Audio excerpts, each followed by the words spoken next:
एक चीज और जोड़ना चाहूंगी, माँ एक है, दो बच्चों को जन्म दिया है, लेकिन दोनों बच्चों का जो किस्मत है, भाग्य है, वो बिल्कुल अलग अलग है।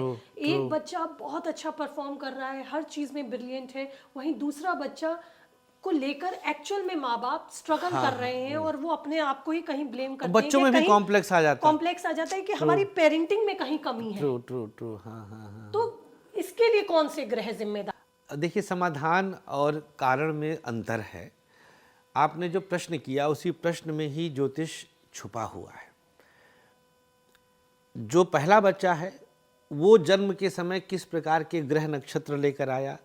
हम लोग के यहाँ कहावत होती थी कि हम अवध से हैं, तो ये फलाने का नखत बहुत तेज रहा, मतलब कि उसका नक्षत्र बहुत तेज था, दिव्य था। तो हमारे ताऊ जी से हमने सुना है कहते हुए, इसका अर्थ क्या निकलता, सब सोचिए कितने समय से चला आया होगा। मतलब मेरे ताऊ जी 1939 के पहले की पैदाइश वाले, अब तो पूरे हो गए। तो उस समय से नक्षत्रों के बारे में फलाने बहुत नखत बली रहन, मतलब उनका अंश बहुत प्रबल था, उनका औरा, आज के तारीख में एक शब्द है औरा, तो उसका अर्थ यही निकलता है कि उसके प्लैनेट्स इतने तेज हैं। अब जैसे औरा से मुझे याद आई, हम बात आगे औरी की भी करेंगे। अच्छा, हाँ, औरी की भी हमें बात करनी है। उनका जो गुड लक वाला फैक्टर है ना, वो मुझे बड़ा दिमाग में परेशान कर रहा है। नहीं, मैंने भी आज आप ही से सुना, मुझे तो इसकी जानकारी नहीं थी, आज आपसे सुना और मैं सोच भी रहा था कि मैं भी जाऊं छू करके आ जाऊं। आप अपनी बात कीजिए, आप तो क्या कह रहे हैं? अभी देखिए औरा, जो अभी देखिए हमारे प्रधानमंत्री जी का औरा है, बिल्कुल कितना करिश्माई है। ये कहाँ से निकल के आया? सदी के महानायक अमिताभ बच्चन को ले लीजिए। तो ये कुछ चीज़ें उनके, जैसे हम लोग अध्ययन करते हैं, जैसे जब ज्योतिष शोध करते थे आज के 10 साल पहले, तो अमिताभ बच्चन जी की कुंडली आती थी हम लोग के शोध के लिए कि इनके अंदर कौन से ऐसे ग्रह हैं जो कि ये मतलब कहीं खड़े हो जाए तो लाइन वहीं से शुरू होती है। तो ये प्लैनेट्स हैं, these are the planets only.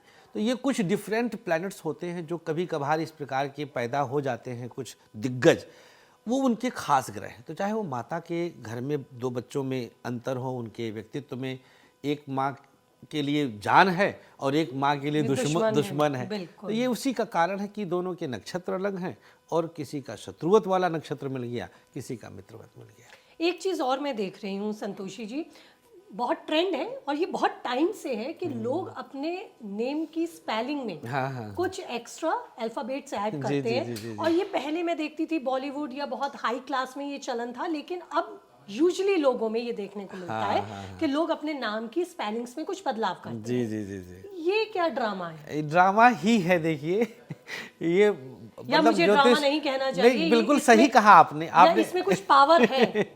नहीं, पावर देखिए कहाँ से कहा जाए। क्या जो स्पेलिंग है वो जब हम हिंदी लिखेंगे तो क्या उसमें बदलाव किया जा सकता है? संभव ही नहीं है, हिंदी में तो संभव ही नहीं है। ज्योति में हम डबल मात्रा कर सकते हैं, दो ता कर सकते हैं? नहीं। संतोष में दो सा नहीं हो सकता है। मतलब यही कट गया, मैंने उत्तर दे दिया। हम हिंदुस्तान में हैं। हाँ, इंग्लिश के हम उस तरह की भाषाई क्षेत्र में जाएं तो क्या पता कुछ होता हो, लेकिन प्रैक्टिकली ये आप जानती हैं क्या पूछी? आपने ये पूछा कि हमने ज्योति में डबल आई कर दें लास्ट में, तो मेरा सूर्य यहाँ से यहाँ आ जाएगा क्या? या मेरा सूर्य और चमकने लगेगा? तो ये बिल्कुल नेक्स्ट टू इम्पॉसिबल है। मतलब you are going to change your date of birth actually. तो ये संभव ही नहीं है कि हम अपना डेट ऑफ बर्थ चेंज कर सकें। ये मतलब एक मन का वहम कहा जाए, एक्चुअली से अंधविश्वास कहा जा सकता है। जो ज्योतिष विज्ञान को अंधविश्वास कहते हैं उनके लिए यही करना एक करारा तमाचा है कि तुम क्या कर रहे हो, तुम क्या कर रहे हो। ज्योतिष तो हमारा वेदों का नेत्र है।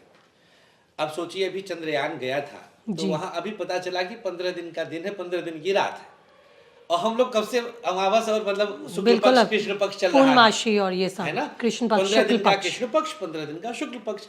तो ये साइंस हमारे ऋषि महात्मा, हमारी संस्कृति कई 100 साल पहले बता दी, हजारों साल पहले, बिल्कुल वर्ष पहले। तो ये फिक्स चीजें होती हैं। नाम के इंग्लिश अल्फाबेट में मतलब ये है वाकई अंधविश्वास, मुझे भी ऐसा लगता है। जी संतोष जी, तो ये ऑरी पे हम बात कर रहे थे, किस तरह का गुड लक कनेक्शन है कि किसी को आप टच कर रहे हैं और अचानक से आपको इतनी हाइप मिल रही है, बॉलीवुड में आप छाए हुए हैं, तमाम सेलिब्रिटीज आपका नाम ले रहे हैं, लोग आपकी एक्चुअल में अर्निंग सोर्स जानना चाह रहे हैं, ये किस तरह का खेला है? देखिए, इसका अभी आज ही तो हमने आपसे जाना है, लेकिन अगर ऐसा कुछ हम इसको एक्सेप्ट कर लें तो हमें इसका कुछ प्रैक्टिकल तथ्य चाहिए। हमने अभी बोला आपसे कि हम सब वाई जनरेशन के हैं, हमको जब तक उसके पीछे का लॉजिक समझ में नहीं आएगा तो हम क्यों ऐसे एकदम से किसी बात को मान लें। ये एक्चुअली अंधविश्वास को बढ़ावा देना है ज्योति जी। तो इस प्रकार की बातों से हम एक्चुअली अंधविश्वास को जैसे बढ़ावा दे रहे होते हैं कि किसी के छू देने से और एकदम से हम हिट हो गए। मतलब ये तो यही बात हुई कि भैया बुला लो किसी को, एक रिक्शे वाले को छुआ देते हैं, तो ये अंधविश्वास जैसा फील देता है। भेड़ चाल टाइप की, किसी भेड़ चाल ही है ये, एक्चुअली भेड़ चाल है। क्योंकि देखिए, अगर सच में कुछ बदलना होता है ना तो वो हमारे भाग्य में पहले से कुंडली में पता होता है। ऐसा नहीं रहा कि बहुत शून्य से कोई एकदम से बिजनेस टाइकून नहीं बना है, उसके भाग्य में था, है तो हुआ। तो ये भी क्या कुछ प्लेनेट है कि अचानक से नाम इतना चमक गया, अचानक से औरी का नाम लाइमलाइट में आ गया? बिल्कुल बिल्कुल, ये औरी से ही मैं एक और जोड़ता हूँ जिसको हिमेश रेशमिया ने गाना गवाया था, कौन, क्या नाम था उनका, रानू मंडल। तो अभी आपने पीछे सुना होगा, एक रानू मंडल जी करके नाम था, अचानक वो गाते गाते और बिल्कुल रातों रात स्टार बन गई थी। ये होता है। या एल्विश यादव को ले लीजिए, अभी जो बिग बॉस विनर था, हमारे यूथ बहुत एडमायर करते हैं। इनफैक्ट मेरा बेटा उसका बहुत बड़ा फैन है। बिल्कुल, बच्चे बहुत। हाँ जी जी जी जी। तो ये इनकी जन्मांक में होता है। मैं अब यहाँ पे थोड़ा सा ग्रहों को लाना चाहूंगा, क्योंकि मेरी पहचान ज्योतिषी के रूप में ही है। कुंडली में 4th हाउस हमारे जीवन में अचानक से रातों रात स्टार बनाने की क्षमता रखने वाला भाव होता है, 4th हाउस। उसका स्वामी अगर कभी किसी की कुंडली में अष्टम और द्वितीय से संबंध बनाता है तो ऐसा व्यक्ति जीवन में रातों रात स्टार बन सकता है। ये क्षमता उसकी कुंडली में है। औरी क्या बोला? औरी जी, औरी की कुंडली में है कि वो किसी के साथ इस तरह से रातों रात अपने आप को हाइट पे लेके आ गया। तो सलमान तो अब ऑलरेडी सलमान ही है, बहुत बड़े है ना, तो अब उनके साथ कोई भी खड़ा होगा स्टार तो वो बन रहा है। तो इस प्रकार की बात करके मैं इस बात को पूरी तरह से तो मान ही नहीं सकता हूँ कि छू देने से भाग्य बदल जाएगा।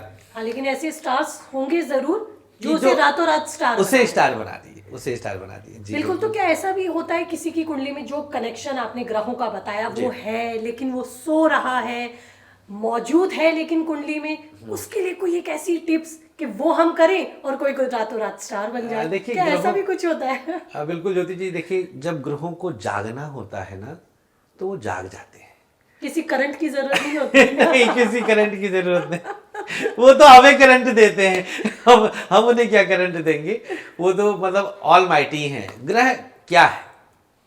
ग्रह भगवान है, वो परम सत्ता है। उसे आप अल्लाह से भी जोड़ देते हैं, जीसस से भी जोड़ देते हैं, गुरु नानक से भी जोड़ देते हैं, और भगवान तो हम मानते ही, भगवान मानते ही। तो हाँ, देव कहते हैं, शनि देव बोलते हैं। तो हाँ, ये हमारा सम्मान है। एक्चुअली क्या है, मुझे यूथ बहुत ज्यादा इसीलिए प्यार करता है, मैं आपको बताऊं, आप उनके एस्ट्रो फ्रेंड भी हैं। हाँ, वो तो फिर उन्हीं से जुड़ा एक सवाल बीच में ही जोड़ देती हूँ।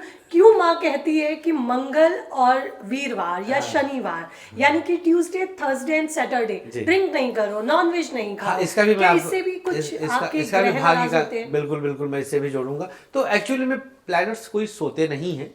ये यूं समझिए कि दशा बदलती है। जैसे हमारे जीवन में 120 वर्ष की दशा कुंडली दिखाती है। जैसे मान लीजिए वर्तमान समय में किसी की चंद्रमा की दशा चल रही हो तो बाकी प्लैनेट्स एक्चुअली सो रहे हैं। दशा चल रही है मतलब एक जगह है, तो हम एक बार में एक ग्रह की दशा भोगते हैं, ये फिक्स है, मतलब ये चेंज नहीं होता है। तो बाकी वो सुषुप्तावस्था में है। तो जैसे 35 साल तक कोई स्ट्रगलर है, 36वें साल में बिजनेस टाइकून बन गया। हम लोग 20-25 साल पहले अदानी को कहाँ जानते थे, लेकिन आज का जो यूथ है तो वो दशा बदले, टेम्पर्ड है। हाँ। उसको तो तुरंत सक्सेस चाहिए, उसको तुरंत रिजल्ट चाहिए, क्योंकि वो सोशल मीडिया को फॉलो करता है, एक फिंगर टच से ही वो दूसरा उसको रिजल्ट मिल जाता है। हाँ। तो क्या इसके लिए कुछ ऐसे ग्रह या कुछ आपके ऐसे रेमेडीज जो उनको रातों रात स्टार बना दें या रातों रात सक्सेस दिला दें? बिल्कुल ज्योति जी, इसके लिए मैं ये बोलूँगा कि हम आज एडमिशन लें, आज ही हम क्या एग्ज़ाम दे सकते हैं सालाना? नहीं दे सकते, फिक्स है चीज़ें। कोई ऐसी रेमेडी मैं बताकर यूथ को मैं गुमराह नहीं करना चाहते। ठीक है, बहुत ये देखिए यूथ को मतलब वो, हाँ, वो उसको सेशन भर पढ़ना है, देन उसे एग्जाम देना है, देन रिजल्ट आएगा। अब जो रिजल्ट आएगा, दिस इज डेस्टिनी। भाग्य क्या है? देखिए, मैं आपको अपनी बात बताता हूँ। मैं जब संस्कृत से, मैं वैसे साइंस के स्कॉलर था, मैं संस्कृत से फिर मैं ग्रेजुएशन किया ज्योतिष के क्षेत्र में आने के आसपास में, तो मैं सेम डे 10 प्रश्न पढ़ता था और उसमें से 5 आ जाते थे। ये तो लक है फिर आपका। आपने बोल दिया ना, ये लक है, ये लक। तो ये भाग्य होता है। इसीलिए संस्कृत में एक सूक्ति है, भाग्यम फलति सर्वत्र। भाग्य हर जगह वही फलता है। इतनी बड़ी सी किताब, इतनी मोटी सी किताब में से 10 प्रश्न वो आना जो हम पढ़े हो, वही भाग्य है, वही किस्मत है। वही ना आना बैड लक है कि तो हमने 10 या 20 करे और उस 20 में से ही एक भी नहीं आया। अब बैड लक रह जाएगा। यहाँ यूथ जब फंस जाता है ना, तो वो बेचारा ठगा जाता है कि अब हम एक बार फेल हो गए तो अब हम फेल ही रहेंगे। हो सकता है अभी तुरंत हमारी दशा बदल रही हो, वो तो प्रेडिक्ट कर नहीं सकता। मतलब मेहनत करना नहीं छोड़ना। एग्जैक्टली, क्योंकि दूसरा तीसरा अटेम्प्ट हमारा टॉप करने वाला हो सकता है। बिल्कुल। तो हमें हमेशा एक सेकंड अटेम्प्ट के लिए तैयार रहना चाहिए, जिससे हम अपने जीवन में उस प्रोग्रेस के द्वारा वो चीज अचीव कर सकें। संतोषी जी, जिस तरह के माहौल से हम लोग आते हैं, हमने हमेशा ये देखा है कि मैरिज को लेकर हमारे जो बड़े बुजुर्ग होते हैं उनका ये कहना होता है कि ये 7 जन्मों का रिश्ता है। आजकल ये लिव इन का जो एक नया जमाना आया है, यूथ तो इस पे भरोसा ही नहीं करता। क्या ग्रह नक्षत्र, क्या फेरे लेना, वो लोग भी तो इतने अच्छे से रहते हैं। तो क्या मतलब शादीशुदा जिंदगी अच्छी जीने के लिए फेरे लेना, कुंडलियां मिलाना, ये कहाँ तक सही है? देखिए, हम इस बात को अगर बहुत गहराई से देखें तो अब हमें इसको कानून के दायरे में रख के देखना पड़ेगा। कानून ने इसको मान्यता दे दी है, ये लिव इन में रहने वाले जोड़ों को विवाहित की तरह ही ट्रीट किया जाए जी। ज्योतिष भी, मेरा सवाल यही है हाँ, कि उनके लिए तो जन्म पत्री की जरूरत ही नहीं होती। नहीं, देखिए, हमारे माँ बाप क्यों विवाह के समय जन्म पत्रियों को इतनी प्रायोरिटी देते हैं? हाँ, तो ना दे, ये तो स्वेच्छा है, ये अपनी इच्छा है। और कानून भी इसी चीज की तरजीह देता है कि भाई आपकी जैसी इच्छा है ना। जैसे कहावत है ना कि मियाँ बीबी राजी तो क्या करेगा काजी। तो पंडित जी क्या करेंगे उसमें?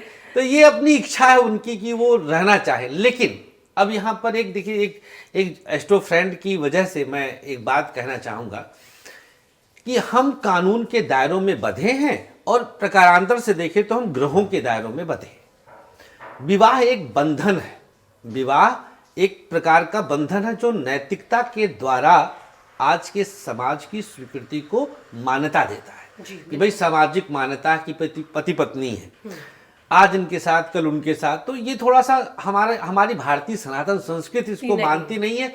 और कहीं ना कहीं हम लोगों का परिवेश भी ऐसा नहीं है। चाहे हम नॉर्थ उठा के देख लें, साउथ उठा, हर जगह विवाह की परंपरा को तरजीह दिया जाता है कि हम 2 लोग आपसी सामंजस्य से जुड़े। ज्योतिष विज्ञान विवाह के मैटर पर बहुत मदद कर सकता है। एक रिसर्चर के रूप में मैं ये कहता हूं कि हम विवाह की स्वस्थ पृष्ठभूमि तैयार कर सकते हैं अगर हम ज्योतिष का सहारा ले लें। एक सफल विवाह को आमंत्रित कर सकते हैं, बिल्कुल या कर सकते हैं। विवाहित जीवन को सफलता की ओर अग्रसर कर सकते हैं। 2 मत नहीं ज्योतिष जी, 2 मत नहीं। संतोषी जी, जब मैरिड लाइफ की बात चली है तो बहुत सारे लोगों को देखते हैं कि बहुत लेविश स्टाइल में, बहुत ही बिग स्केल पर शादियां होती हैं। हाँ। और फिर कुछ समय बाद ही बहुत ही ज्यादा डिस्टरबेंस, मनमुटाव और यहाँ तक की हालात पहुंचते हैं कि शादियां टूट जाती हैं। इसके लिए क्या जिम्मेदार है? देखिए, शादियां टूटने के लिए वही मैं अभी आपको बोला कि ज्योतिष के द्वारा हम एक सफल वैवाहिक जीवन की पृष्ठभूमि तैयार कर सकते हैं। उसके पीछे मेरा आशय यही था कि हम एक हेल्दी मैच मेकिंग, जिसको मैं बहुत साइंटिफिक वे में करता हूं आजकल, मेरा अपना व्यक्तिगत, चूंकि मैं रिसर्च करता रहता हूँ ज्योतिष में, हम बहुत मतलब भगवती की कृपा ही मैं कहूँगा, गर्वोक्ति क्या है कि मैंने जिसकी मैच मेकिंग आज तक किया है वो दे आर हैप्पीली मैरिड, मतलब वो बहुत खुशहाल दाम्पत्य जीवन का आनंद ले रहे हैं। और मेरे प्रेडिक्ट, हाँ, बच्चे जो है मतलब तो दूसरी पीढ़ी भी आ गई है, 18-20 वर्ष हो गए हमको प्रोफेशनल प्रैक्टिस करते हुए। बहुत हेल्दी मैरिड लाइफ हम पा सकते हैं, लेकिन इसके लिए हमें ना पहले से ज्योतिष पर जाकर और दोनों कुंडलियों पर रिसर्च कराना पड़ेगा। बड़ा फिक्स चीजें होता है, मतलब कि हमारी मनपसंद, जैसे पत्नी का आज मन कर रहा है भिंडी खाने का, तो पति लौकी की जिद ना करे, है ना। तो मतलब दोनों का मैच, ये मजा आ जाता है कि वो कहे कि एग्जैक्टली कि आज मतलब पत्नी फोन कर रही है कि अरे आज पनीर ले आना आते हुए, तो कहता अरे मैंने भी तो यही सोचा था। हाँ, बिल्कुल तो ये चीज जानती कैसे आया, ये ज्योतिष में है। अगर किसी की कुंडली का 5th हाउस आपस में मैत्री में मित्रवत निकले तो मतलब इतनी हेल्दी मैरिड लाइफ रहती है कि आप एग्जाम्पल बन जाते हैं। इसी के ही अपोजिट मेरा अगला एग्जैक्टली एक्स्ट्रा मैरिटल अफेयर्स, क्या दूसरी तरफ वो रुझान ये ग्रहों का है या दूसरे तरफ के पार्टनर के ग्रह इस तरह के हैं कि आपका रुझान हो जाता है? बड़ा कॉम्प्लिकेटेड आपने देखिए इसके पीछे का कारण, बहुत इस तरह के सवाल इन दिनों आते हैं एक्स्ट्रा मैरिटल अफेयर। वेल देखिए ज्योतिष के पीछे मतलब ग्रह, तो मैं चूंकि ज्योतिषी हूं तो मैं तो ग्रह से बाहर जा ही नहीं सकता। इनफैक्ट कोई ग्रह से बाहर नहीं जा सकता है, प्लैनेट्स हैं ये। जैसे कुंडली में एक होता है कि 7th house and 6th house, सप्तम भाव और सप्तम से द्वादश। तो ये जो 6th हाउस का नाम लिया मैंने, बहुत प्रैक्टिकली मैंने देखा है कि जब इसका संबंध किसी की कुंडली में 7th हाउस से होता है, जिसे पति का या पत्नी का भाव कहा जाता है ज्योतिष शास्त्र में, तो उसके जीवन में बाहरी तत्वों का हस्तक्षेप हो जाता है। ये पत्नी की कुंडली में भी हो सकता है, पति की कुंडली में भी हो सकता है, क्योंकि केसेस तो दोनों तरह से आते ही हैं। तो ऐसा होता है। तो ऐसी स्थिति में अब डिपेंड करता है कि कहाँ तक की बात जा सकती है। कुछ क्षणिक होते हैं, कुछ लॉन्ग चलते हैं, तो उसमें रिश्ते बिखर जाते हैं। बट ये चीजें हैं फिक्स। पति पत्नी से आगे बढ़ूं जी, तो सास ससुर, घर के और सदस्य, कई बार हम देखते हैं बहुओं को घर में बहुत सम्मान मिलता है। मैं आपको बताऊं ज्योतिष में बीच में आजकल सास के साथ भी कुंडली मिलाने की परंपरा है। ये इसी सवाल से ही जुड़ता हुआ मेरा सवाल था। जी, जी, जी। कि जो कई परिवारों को हम देखते हैं कि बहुओं को बहुत सम्मान देती हैं, लेकिन वहीं अपोजिट कुछ परिवार ऐसे भी होते हैं जो बहुओं का बहुत अपमान का उन्हें सामना करना पड़ता है, बहुत रखते हैं, या बहुत स्ट्रगल बहू को उस घर में एडजस्ट होने में करना पड़ता है, या वो देखती है कि उसके साथ खड़ा हुआ किसी भी फैसले में कोई नहीं होता, वो लगातार कॉन्टिन्यूसली स्ट्रगल कर रही है। तो इसके लिए क्या पति के साथ साथ परिवार वालों के साथ भी कुंडली